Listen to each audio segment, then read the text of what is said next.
it's not easy. You're not taking the easy way out by going full-time with your business. You're actually probably taking the hard way out. Hey everyone, what's up? And welcome back to another episode of the Freelance Friday podcast. If you are watching this episode and would prefer to listen to it, there might be some extra little goodies and details sprinkled into the episode over on Spotify, Stitcher, Apple Podcasts, etc. I'm going to have all the links down below in the description box. And if you're listening, you can go ahead and watch the episode if you prefer that too. So today's episode is about something that I was really hesitant to create for a number of reasons. Number one, I just never wanted to seem like I was encouraging people to take the leap into a full-time entrepreneurship before they were ready or at all. Like, not everybody wants that. And I think that we're in this culture that pushes, leap before you're ready. You're not a real entrepreneur unless you're doing it full-time, yada, yada, yada. And I didn't want to be another one of those people. Secondly, I also know that a lot of people get pushed into or, get thrust into full-time entrepreneurship before they're ready for reasons beyond their control. Maybe their company is downsizing and they lose their job, or maybe their jobs are affecting their mental health and they just have to quit and don't have an option. There's a lot of reasons why people jump before they're ready. And so, yeah, I've been hesitant to make this, but without further ado, this episode is about what it's like or what I recommend doing before taking the plunge into full-time entrepreneurship. All right, so first thing when getting into full-time entrepreneurship that I recommend is pretty obvious, and that's save a bunch of money. Save as much money as you can. I don't want to say a number here because it depends on so many different things. It depends on your lifestyle. It depends on your area that you live in. It depends on how many contracts you have that that are already signed. It depends on so many different things, but save as much as you can. I think like most people recommend saving 6 months at least of living expenses. And I would agree. I would say 6 months to a year, which sounds extreme, but do what you got to do. Just to give you an idea of what my life was like, I had been working full-time corporate job, full-time freelance essentially for like 3 years before I took the leap. And so what that meant was that I was saving pretty much everything that I made from my business. And I was putting it away and I wasn't looking at it. And I was saving it for a rainy day. I guess I didn't really know what I was saving it for because I was never the person who thought that I'm for sure going to go full time with my business. I think that I've said it over and over again. I think that working a full-time job is really beneficial. I'm not going to say that I'll never work a full-time corporate job again because I might. I don't know. So anyway, I was never like, this is my goal. Like, I'm saving up so I can go full time, but I was maybe saving for a down payment on a house, maybe saving for a new car, maybe saving for a vacation, maybe I don't know, but I was just saving as much money as I could. So definitely do that, especially if you are side hustling right now. Don't touch that money. Like, if you have a salary that's a decent living wage, don't even touch your business money. Don't use it for anything except for maybe taxes and like business expenses, and then save the rest as your, rainy day fund, your full-time entrepreneur fund, whatever it is. I also recommend on, the same line of saving and spending and all that stuff is to track your spending and to start, once you realize that you want to go full time, really get serious about, making smart financial decisions. I think when you're working a full-time job and you're getting a salary and it's this kind of guaranteed money, if you will, it's really easy to just spend money on dumb stuff. Like the amount of things that I had, like, what's the word I'm looking for? Recurring expenses coming out of my account were so stupid. I was paying for like editing software that I hadn't used in 6 months. I was paying for Hulu and Netflix and all this stuff, even though my partner had it too. Like, we didn't need to, just little things like that. So go through and really take a deep dive into your bank statements and make sure that you're spending money on things that you really truly need and cut out everything that you can. Even just little things like Spotify did that deal. I think it was it with Hulu? So if you connect your Spotify and your Hulu, you get one of them for free. Just little things like that. Also, call. So I called my phone company recently at Verizon because I was looking at my bill. I was paying like $150 a month for a freaking iPhone that I don't even ever call people on. Like, I literally text and use the internet on it. So I was like, this has to change. We gotta let this go. And it's not even the new iPhone. It's like a few models old. So I called them and I just said, hey, I need to figure out how to lower my bill or I'm going to leave. And I was able to lower my bill by like $50 just by, moving some stuff around, changing some stuff that I didn't need or use. So yeah, start eliminating those expenses, start really tracking your spending, and of course, save as much money as you can. Like I said, there are some people who are going to go before they're ready, like go full-time before they're ready and don't get to save that 6-month cushion or whatever. But I mean, you should really be saving that anyway, regardless of if you're going full-time with a business anyway, if you can, as an emergency fund. A lot of financial professionals recommend that. I also use an app called Acorns, which has been nice. I just kind of started, so I don't have I kind of don't really haven't totally figured it out yet, but I do really like it. So I'll leave a link for that down below. It essentially like automatically rounds up some of your spending and saves the roundups into an account, and it helps you invest and do some other cool things. So anyway, number 2, second thing that I recommend is doing a test run of this. So I think that a lot of people think that they want to go full-time until they really do it. And they're like, oh my gosh, this is hard. This is actually harder than my job. It's not easy. You're not taking the easy way out by going full-time with your business. You're actually probably taking the hard way out. It's definitely worth it, and it's easier in some ways. But anyway, it's hard. It's hard work. So I recommend, one, if you haven't started getting clients yet, do it now. Because if you can handle doing a side hustle and working a full-time job, you can probably handle full-time entrepreneurship, because that is really hard. That is really stressful. It'll get you in the groove, in the mindset. It will get momentum going. So on day 1 as an entrepreneur, you're not like, oh my gosh, I have to start everything from scratch. I got to get my first client. I got to write my first case study. I got to get my first testimonial. I got to build my website. So many things, all the things. Don't do that. Do it now. You're going to have to work pretty hard for a few months. You're going to have to work kind of like 12-hour days or 10-hour days or whatever for a little bit. But if you can do both, I recommend doing that. Now, I also want to say for this episode, I understand that I'm, unmarried, no children. So I understand if you have kids, you probably can't do that transition period quite as easily because you got other things going on, but, do your best. And then also I would do things like use my vacation time for my business. So I would just take a few days off or take a week off during a weekday, so I could essentially play the part of a business owner to test it out, to see if that's really what I wanted to do. Let me clarify. I was a business owner already, but play the part of a full-time business owner. Find out which coffee shops I like to work out of, or test out co-working spaces, or go on meetings with my clients, or travel for my clients, or whatever, go to networking events, because it will help you live that life and understand if it's really for you. I think a lot of times we get frustrated. We might have a job we don't like, a boss we don't like, a work environment we don't like, something that's not challenging us anymore. And that doesn't mean that you should be a full-time entrepreneur. That might just mean that you need a new job. So testing out entrepreneurship will help you understand if that's really for you, or like I said, if you just need to start looking for a new job. It's okay. There's nothing wrong with just needing a new job. I think sometimes we push entrepreneurship on ourselves. And the truth is, it's just not for everybody. So test it out. Give yourself a test run. Number 3, I want you to talk to your loved ones. And this is not for approval. Like, nobody is telling me what to do. But I think that it's important to give them a heads up. So obviously I live with my partner, and I was very open and honest with him about how I was feeling. And really the first time that the thought of going full-time crossed my mind, I let him know. Because again, I didn't need him to tell me yes or no. One, we're not married, but we do, live together. We share finances, we split bills, all that stuff. So I want to give him a heads up that my lifestyle was going to be changing a little bit, and also confirm for him that I'm still going to be paying my bills. Like, I didn't want him to freak out and think that, I just got really transparent about my financial situation with him.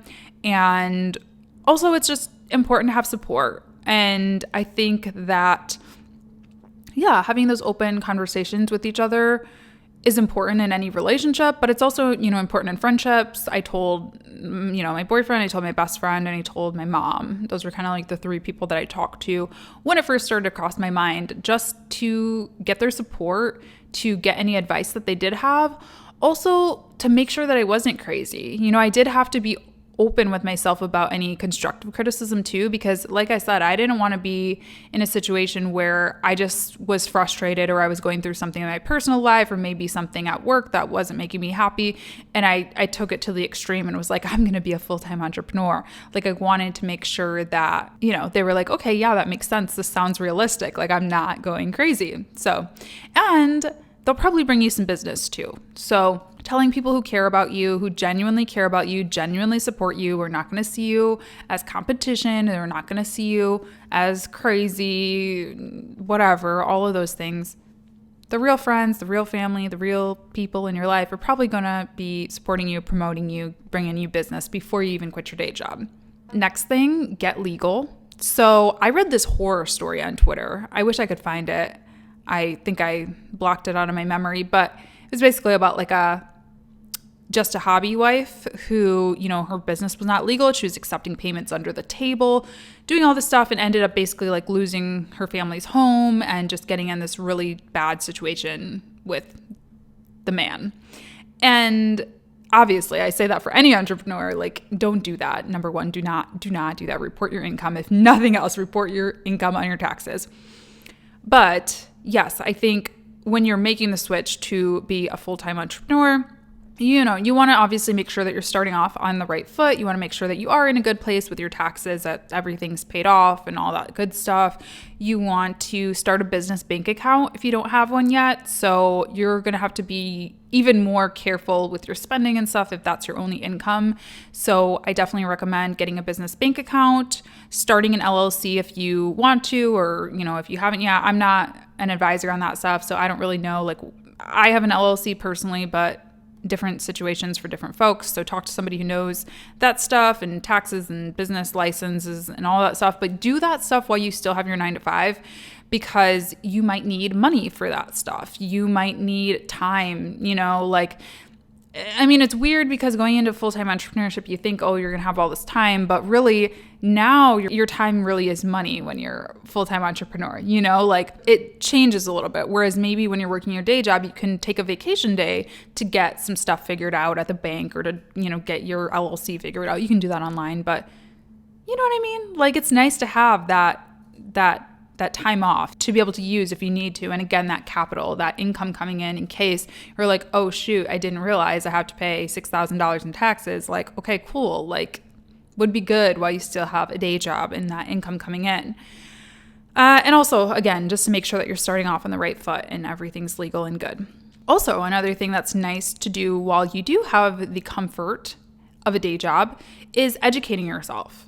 So taking courses while you have that salary to fund your education, using some extra money to take courses, maybe hiring a coach. Hiring a business coach is a really, really great idea when you are in the planning stages. I know a lot of the times when I talk to people who are interested in working with me one-on-one, one of their big objections or hesitations is that they're not ready. And I say that I think that's the perfect time, is when you need that guidance and when you need somebody to kind of help walk you through those initial steps to make sure that you are getting off on the right foot. And again, if you're still in your day job and you start working with a coach, you're a little bit less worried about the spending aspect, although I do think working with a coach is a very valuable investment. And, personally, all of my clients have only expressed to me how much it's already paid for itself and how they've already seen return from it. It is scary to spend money when you're like working for your, livelihood. Like, again, time is kind of money in the beginning. So yeah, definitely while you're still in your day job is a great time to hire a coach and start working with someone, and also utilizing your resources that you do have from your 9-to-5 in a legal, permittable way, obviously, not like stealing things or obviously, doing anything unethical, but like taking advantage of the conferences that you're going to, taking advantage of the trainings that you're offered through your job. Things like that are great. I think when you get in your mind that you're going to be a full-time entrepreneur, you might start to look at things in a different way and see things through a new lens. So you might go to a conference every single year with your day job, but now that you're realizing you're going to go full-time with your business, you might start to see things differently, or maybe try a different track than you would normally go to, or talk to somebody in a way that you wouldn't have before. So using all of those things to your advantage. And then lastly, take a vacation. Well, okay, not lastly, the second to last, take a vacation. Again, yes, you're going to have more time in a way, but you're going to have less time in another way. It's a weird thing. When you do it, if you have done it in the past, you'll understand what I mean. It's like you have more time, but at the same time, you're working a lot more probably, and you're a lot more cautious about your time. You're a lot more guarded with spending money. Even if you're making money and you have clients already, you're just going to be more protective of that. Like you just don't want to take time off necessarily. I don't know. Some people are different, but for me, I'm like a very cautious person. And yeah, that's kind of where I was at. So take a vacation, take a paid vacation. And whether it's you're going on a cruise, you're going to Europe, you're going down the street, you're doing a staycation, you're staying at home, whatever it is, like take some time to really relax and recharge before you enter this next phase in your professional life. And then lastly, I want you to go to the doctor. Use whatever your benefits are, again, in an ethical way. Like, I don't know how you could, don't scam or anything. I don't know how you would do that, but use your benefits that you do have. I do want to say that about the health insurance thing. If you're watching from any other country besides America, you're probably like, what? But yeah, America, we have, not to get like political or anything, but our healthcare system sucks. It just does. I'm just not going to mince words here. So this probably isn't a concern if you're in Canada or, every country has its challenges with healthcare. But with America, it's kind of like you're losing a big benefit by quitting a day job. But I do want to let you know, and again, this is me, single, no children. I think it's different when you have a family, obviously relying on you. But health insurance is just money. Look at your paycheck, from your day job, and you're going to see a number there, and it's probably pretty high. That's how much they're taking out for health insurance. So yes, you're going to pay for it when you go full time with your business, but one, you might potentially be able to write it off depending on like what type of business you have and all that. And two, it's probably going to be maybe a little more than what you're getting taken out of your paycheck. So it is just money. If you can think about it that way, it helps ease that loss a little bit. But with that said, even with paying for it, I went with like a marketplace plan. Your work insurance is probably going to be better. It's probably going to have a little bit of a lower deductible, might have some extra benefits and things like that in there. So I would use that while you can to at least get like a good checkup, and go to the eye doctor, go to the dentist, go to the chiropractor, like whatever your benefits are, get all of those things out of the way. I got new glasses before I left my job. It wasn't intentional. It just lined up that way, but like do those things, get a teeth cleaning, like get your fillings done, all that stuff. Again, you can pay for your insurance. You can pay for eye insurance, dental, medical, all that stuff, but your plan is probably going to be better through your job. So that's my advice. I could talk all day about like the client side of things. Like I said, I think it is really important to do a test run and start getting clients before you leave. But I think that's going to be maybe a different episode. Let me know if you are interested in hearing more on that. I think that's, like I said, I could talk all day about that. But I do think it is important to start working with clients while you're transitioning so that you're not starting on day one, like searching for work. So yeah, let me know if you'd like a part 2 of this, specifically about getting clients and transitioning over. But those are kind of the big things that I would say to check off your list. Let me know, you guys, if there's anything that I'm missing on YouTube. You can let me know in the comments. If you're listening to the podcast, screenshot this, tag me on Instagram stories, tag me on Twitter, and let me know if there's anything I'm missing that you would suggest, or just how you enjoyed the episode. I hope that this was helpful for you. This is a question I get all the time. Like I said, I was very hesitant about recording it, so hopefully it was worth it. And definitely leave me a review on iTunes if you enjoyed. Subscribe, thumbs up, comment on YouTube, and I'll talk to you very soon. I'll talk to you next week for the next episode of the Freelance Friday podcast on YouTube. I'll talk to you probably in a few days' time for a new video. Thanks for watching and listening. Bye.